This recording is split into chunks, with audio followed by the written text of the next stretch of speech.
Di satu tempat pada malam minggu ada kumpulan pemuda-pemuda Kristen. Mereka berkumpul untuk minum minuman keras.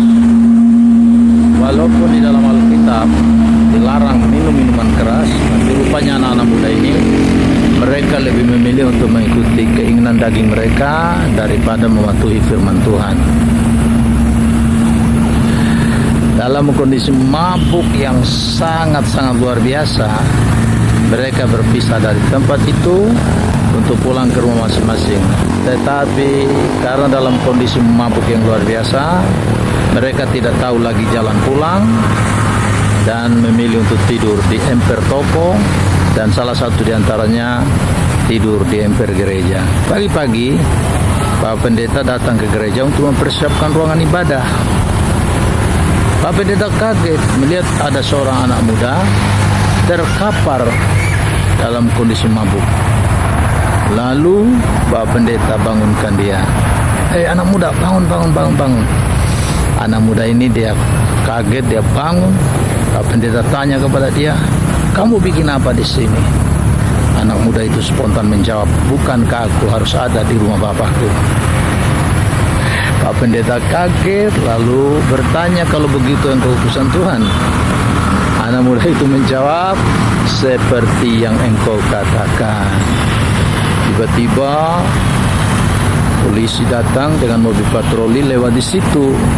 Dan lihat anak muda ini sedang dalam kondisi seperti itu. Polisi pikir dia sedang melakukan suatu tindakan yang merugikan bagi persiapan ruangan ibadah yang dilakukan oleh pendeta. Karena itu polisi turun dari mobil patroli, tangkap anak muda ini, borgol tangannya, dan dibawa naik ke atas mobil patroli.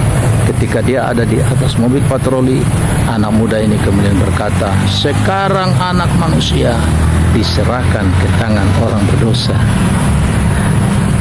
Halo guys, anak-anak muda yang tadi mereka minum mabuk, ternyata mereka memang orang Kristen yang dari kecil mereka sudah mengikuti ibadah sekolah minggu, dan mereka banyak menghafal ayat-ayat firman Tuhan. Kalau kita hanya sekedar menghafal ayat firman Tuhan dan kita tidak merenungkannya, tidak menerapkannya dalam hati kita, dalam kehidupan kita, maka kita akan berlaku seperti anak-anak muda ini. Mereka tahu ayat firman Tuhan, tapi kelakuan mereka bertentangan dengan firman Tuhan.